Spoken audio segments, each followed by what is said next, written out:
I'm just conflicted. I'm conflicted, you know, because the horror movies of the 2000s, turns out, there's a lot of bad ones. Not good. But I think that's indicative of the genre in general. Yeah, we get a lot of remakes. Yes, lots of 2000s remakes. Yeah. A lot of international movies remade for American audiences. Yeah. Talking about The Grudge, The Ring. Yeah, we actually just watched The Grudge. I watched. I mean, I wasn't watching it. I just had it on at work. And he quit work just to stopped, watch it. And I was like, and I even watched the commercials too.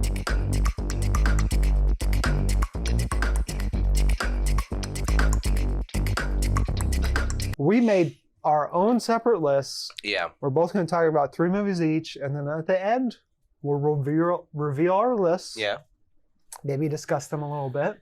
I would like to preface by saying my list very middle school, high school.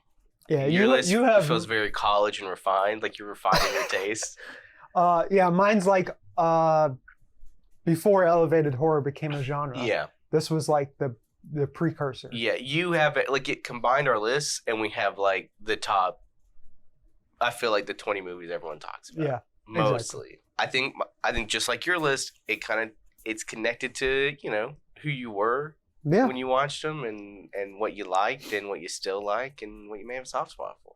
But at the same time, mine is also, if you watch this as like, okay, I'm gonna set this aside for a month. It starts off like if you go from 10 to 1. It's like it starts off kind of rough, and then you get a couple of silly ones, and then if you make it past the top 2 and don't come out a different person, I'll be shocked. Yeah. How about you get started off? Okay. Honestly, I don't know if I've picked my 3. I'm just go for it. So whatever comes to your heart, speak to it. I'd like to start out with I don't think we really ever talked about Paranormal Activity, and it's right on the cusp. It's a tricky one because it technically is like 2009. Yeah, but also I don't want. I'm not gonna. I hate all of them. You hate all, yeah. And I think I stopped watching after the second one. And the third one is actually kind of low key the best one. But the first one, I think this is the last time. And again, is it a great movie? Just like the Blair Witch is not a great movie. Is it like kind of a feat and a lot of fun? And just a wave that will never. I don't know if we'll ever have another one of these. Yeah. Well, it is what horror is defined by. Yeah. Low budget, high success. Yeah. And Paranormal Activity was the restart of that wave. Yeah. Because then after Paranormal Activity, we don't get the same type of movies, but we get movies that are on a shoestring budget. Yeah. And then just blow up. Yeah. Well, and I think this is like right before like Blumhouse is about to get started, and it's that let's make it for cheap, let's make a lot of money, but also just like as an audience, I'm sure it's really fun with an audience. I remember seeing this in like the Dollar Theater in North Little Rock, and it was terrifying. And you just like because you really like it's that same thing like you just like the Blair Witch, you just kind of didn't know what you were watching. Yeah. Like you've seen the previews, and you're like, it's a ghost story, but you really didn't know. Like when you walked in, you're like, oh yeah, I'm sure it's gonna be fine. But like the last 30 to 40 minutes is just unnerving, and then like it just kind of all comes together at the end, and it's very creepy, and I just don't know, like as a society, I just don't know if they can pull it off again, because you had all the previews like of the audience being like, oh my gosh, and they try to replicate it with like you think like Longlegs. It's like, hey, did you know that we put a heart monitor on her, and the first time she saw Longlegs, it was her heart was beating real fast. And the same with Terrifier. People are throwing up in the new ones. Yeah, and it's like, I just don't know if we will ever have another moment. This was kind of the last breath of just being, as a culture, being like, whoa, like, have you seen Paranormal Activity? Do you know what this is? And like, then later at your friend's house being like, have you, like, I've got a copy. It's a DVD. But I will say, the Tandy, which he was talking about, the Dollar Theater that used to exist, the reason it's so fun to go watch horror movies there, I watch Insidious there, is like the seats are so close together. Yeah. Like normal movie theaters, there's a little bit of space. Yeah. Nowadays, there's a lot of space. Yeah. Back then, the Tandy was like, let's get about 200 people in a space meant for 50 people. And it's not, and there weren't stadium seatings. It was like you're all on the ground so together. Sometimes you have to be like, it is, and you could see like kind of everyone's reaction. So that adds to the experience. Yeah, it was just, I just remember having a lot of fun, and it just kind of changing the next, for better or for worse, like the next like 10 years. You know, Steven Spielberg, everyone kind of complains about him changing the end of Twister. I think he changed the end of this one too. So I want to go to. We talked about it before in another video, but I want to talk about Pontypool, which is this Canadian horror movie. It's about a radio broadcaster who's basically seeing a zombie apocalypse, and he's like, you know, but it has a twist in that it's not really zombies. It's people. It's like monster zombie-ish, but they're attracted to sounds, like sort of like The Last of Us, but it's a little bit different. And this is pre-Last of Us. But he's like, his whole thing is his voice. And so they break into the radio studio and then things unfold from there. It is just like one of those movies where you're just like, it's set in one location for a very long time in the movie, and it's just so fun to watch. Yeah. It gives that War of the Worlds type of horror feeling. It's like, there's something eerie happening. Yeah. I don't know what it is, but I'm taking calls from callers. Things is happening outside my broadcast. So it captures that Orson Welles radio broadcast from back in the day.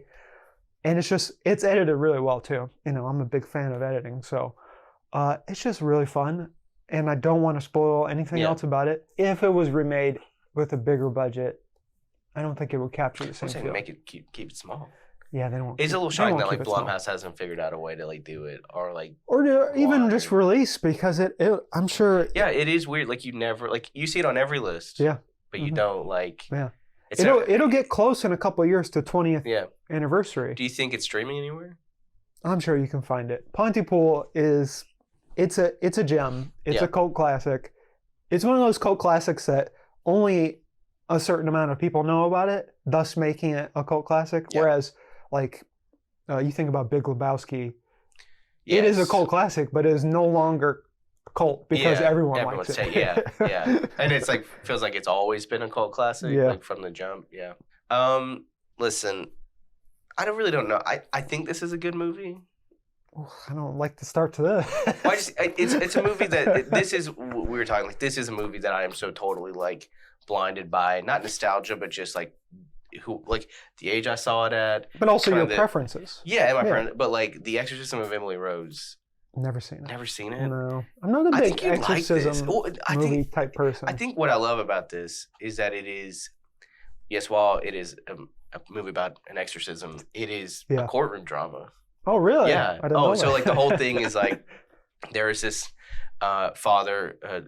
He's like being put on trial. I think he's a priest, or he's someone who can, perform exorcisms, or maybe can't. You know, like the whole thing of like, hey, did you like accidentally kill this woman, or was she really possessed? I just remember being like so creeped out by everything. Like it was that like the kind of flashbacks, they play tapes in it. That like the whole story of Emily Rose and like how she, maybe became possessed or whatever. And then the full on like exorcism. I think they really were hoping like this is going to be like the next Exorcism, but like PG-13.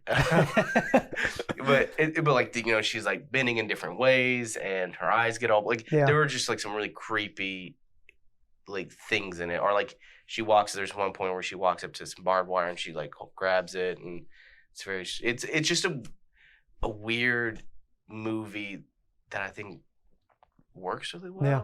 Just as like courtroom drama and that's interesting. Horror film. Now let me ask you. Yeah. Totally. Well, it's related to exorcisms. Do you think Mike Flanagan's gonna nail The Exorcist this time? Because David Gordon Green did not nail it. I don't know. I just don't know if you can do these movies anymore. That's my issue with most Exorcist movies, is they're trying to be like The Exorcist so much. Yeah.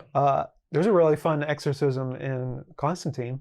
Yes, well, and that's the thing. Well, see, and you know what's so funny is I tie Constantine and The Exorcism of Emily Rose so close together, because I think like one of them was like on the trailer for it was like on the DVD for the other, probably. And they were just both movies I had a lot, like I would watch a lot, but I just don't know if there's a good way to do more. Like there's like maybe 4 good exorcism stories. I think there is. I mean, obviously, there's a lot of Catholicism and horror. Yeah.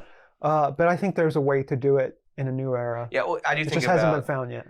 interesting. Again, another Russell Crowe movie I've not seen, but I think it's just called The Exorcism. Yeah. And it's the one where he's like an actor, but he's playing a priest. Mm-hmm. Then he gets possessed. You know, like that seems like a kind of interesting way to do it. Yeah. You know, without being like, we got to get a priest in here.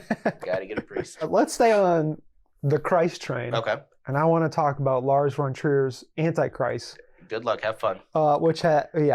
This is not a movie I recommend to most people. Yeah. But if you like, very down, depressing, grotesque. Mm-hmm. In a way, it's not really a grotesque movie, but there's a specific scene that is very grotesque. But Willem Dafoe, Charlotte Gainsbourg, I think. Yeah. And it's basically just like this couple goes out for a vacation out in the woods. Weird stuff happens. Yeah. I don't need to give you any more than that because Lars von Trier doesn't give you any more than that. The beauty in Willem Dafoe doing a lot of movies is that he is always doing just some odd stuff sometimes. Like he just had that movie where he's stuck trying to break in. Beetlejuice. Oh, Beetlejuice. He is very weird in that one. But also in the one where he gets stuck inside the house that he's trying to rob, safe or whatever it's called that. I can't remember what it's called. But he's always taking risks with his movies, even though at the end of the day, you're like, this is Willem Dafoe. Yeah. I mean, even when he's putting on his fun little accents in Wes Anderson movies, you're like, that's Willem Dafoe. Regardless, the performances are what tie this movie together because Willem is so scared at one point in this movie that you're just like, you believe it. Yeah. So if you haven't watched it, good luck. Watch the trailer first. Yeah. And that'll give you a good vibe. Honestly, I don't want to tell everyone to do this. Is not a great thing to do. I only do this occasionally when I know I need to really be prepared. Yeah. Just go maybe read the Wikipedia summary a little bit. I mean, a lot of people do that. Just to prepare yourself, because I think sometimes you at least can maybe if there's something in there you don't like but you want to see it, you read about it, maybe you look away or you. Or maybe it prepares you. Prepares you a little better, because it's it's tough. But I don't know if we've ever maybe I have talked about Trick or Treat. I think I tried to get it on a list once, and it just did not make it on the list. Yeah, it didn't make it. Yeah, Trick or Treat. This is the anthology one? This is the anthology one. Michael Dougherty. Man, what a weird career. He does this. He does Krampus. They let him do Godzilla King of Monsters. And I don't know what he's up to these days. He's probably in director jail. Yeah. This is not the point of the movie, or the video, but King of the Monsters is better than people think it is. You have some legit Godzilla fights in that. Yeah, do you think that it was a case of, one, it's a confusing movie, but two, that the trailer was too good? Yeah, maybe. Yeah. But also it doesn't really follow up on the threads that are brought up in the first one. It's clearly setting up it's also Godzilla and Kong. Yes. But also it suffers the consequences of the disappointment of the 2014 one. So. Anyways, no, but Trick or Treat, this is his anthology movie that I think is one of the best movies to watch around Halloween. Yeah. It is it is all about Halloween. It's all about Halloween lore and kind of that idea of kicking a pumpkin before the lights out, or trick or treating, and that kind of razor blade rumor and myth, and it just has so many cool, unique pieces. Yeah, it just feels it's a perfect, it feels small, but several stories. It's got a stacked cast. Dylan Baker is Anna Paquin. Anna Paquin's in this. I think Leslie Bibb's in this. It's but it is just so fun to watch. Yeah. And because each story is different. You're watching stories and you think that you're watching one, a type of story, but it's really something else. Brian Cox is in this. Yeah. And he's fantastic in it. Have you seen it? I've seen some of them. Yeah. I didn't watch all the way through. Yeah, it is just a lot of fun. It's just really creative and unique, and the ending's fun. It's just a good time, and everyone talks about Sam, the little whatever you want to call him. I don't want to call him a child because maybe a demon. Demon child. But no, it's really good. Check it out. Yeah, it is. It definitely captures the vibe of what Creepshow was back then. And I think it's that's a perfect example. That you're what, or it's Creepshow, that Twilight Zone movie. Creepshow is. I wish more people knew about Creepshow because they know Leslie Nielsen from the parody movies that he's done. They don't know him getting tortured in a horror movie. You know, I think these movies, like a movie like Trick or Treat. I like Twilight Zone. I think I've been rewatching Jordan Peele's movies, and I think that's what I just love about all of them. Is Peele just seems like a dude who's like, I like little short stories, but I want to like expand on them. We need more anthology movies. Yeah, we do. I really love anthology movies. They're hard to sell though. Yeah, they are. But also you can get big time directors to sign on, because back in the day there was an anthology series on TV that Scorsese, Spielberg, a bunch of great directors, they were just like, let me do a little episode for you. You know, one that we've kind of talked about but never officially talked about is The Others. Yeah. And it's on both of our lists. Both our lists, yeah. So is The Ring, which we've talked about The Ring quite a bit. The Others is interesting. It's interesting in that, so everyone loves The Sixth Sense, right? Yeah. But The Others does The Sixth Sense better, I would argue. And I don't think anyone would disagree with that, because it takes that idea of a ghost not knowing they're a ghost. Yeah. Spoiler alert, sorry. But it's not even a spoiler alert, because there's a twist on that twist. Yeah. And it's done so much better, and it's acted a little bit better. Yeah. I would say acting is probably... It looks better. It looks better. Yeah. But at the same time, obviously, Sixth Sense did it first. So you got to give credit. Yeah. This movie, it feels like everyone got behind it because of that. Like, everyone got behind Sixth Sense, but like the others kind of got, like, it felt like if you really see others today, like, this would be a movie that everyone freaking talked about. Yeah.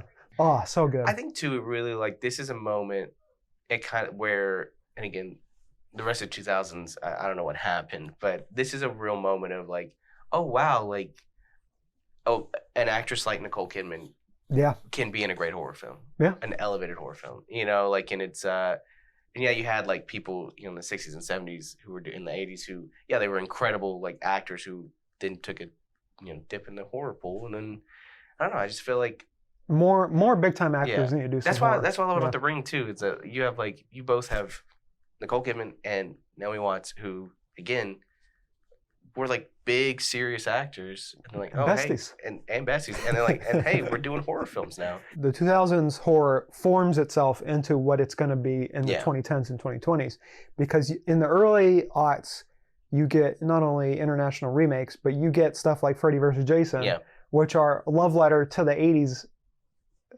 and 70s a little bit, and then it slowly morphs into what the new horror becomes, which is Saw, and like, which I have Saw on my list. Yeah, you have The Descent on your list. Yes, I have Final Destination on my list, just because I think it just creeped me out so much. As a kid, scared me to death. I don't understand that. I mean, I watched it way too young, but also it kind of starts this wave of like horror, and I just. All right, let's go. Let's go to our list. Okay. Going from 10 to 1. You see it on the screen already. I don't know what's good. Maybe some music. Maybe not. Who knows? Maybe some spooky music. A Tale of Two Sisters. Freddy vs. Jason. The Ring. The Others. Pontypool. Thirst. Drag Me to Hell. Let the Right One In. Antichrist and The Descent. I got 2 vampire movies on there, so I'm very proud. And to be clear, that is the original Let the Right One In. Let the Right One In. Okay, yeah. So listen, some of these are, I know, not incredible movies, but a 10 out of Cry Wolf. Then you have Jennifer's Body, Karen Kusama, movie that people did not like at the time, but now it's kind of, they love it. It's a great movie. A Paranormal Activity, Saw, The Exorcism of Emily Rose, The Ring, The Others, Final Destination, and what are the kills, you know? All the kills in all the kills. 28 Days Later, a movie that we have talked about probably extensively. And we'll talk about it continue again. To talk. Oh yeah, because the sequel's coming out. It's a lot of fun. And then Trick or Treat. Again, this isn't like my list. I know we've ranked them, but yours goes more. Mine's just not really a rank. Yours goes more towards the scares. Yeah. The spookiness of horror movies. Yeah. And mine goes for like the dread that you get in your mind. I like I like to just have fun. Yeah. With horror films. Yeah. I mean, I like a little bloody horror fun. I mean, obviously, Freddy is my favorite. Yeah. But it's like. But at the end of the day, I think I've evolved from that as like my personal taste. I've evolved from the fun little, I'm going to kill you and say a funny line, to just like, no, this is the scariest thing you've ever seen, but none of it's scary. Yeah, here's the thing. I don't have a I'm going to kill you and say a scary line. What's the best Final Destination kill? It's the beginning of 2. Oh, the log truck. Yeah, that's true. I think it peaked. It peaked then. Yeah. But also the one where the glass also pane. Also in 2. Oh. The third one has some pretty gnarly kills too. Yeah, the first one has the kid dying in the bathtub. That is again brutal. Is terrible. And then it flips it all back together. Yeah, you know? well, yeah. I like that. Kind of the like they should just never make a Final Destination movie. I hope they don't. They are. It's They're perfect. working on it. Get out of here, man. Sorry. Everyone's got to make more movies. Let some franchises die.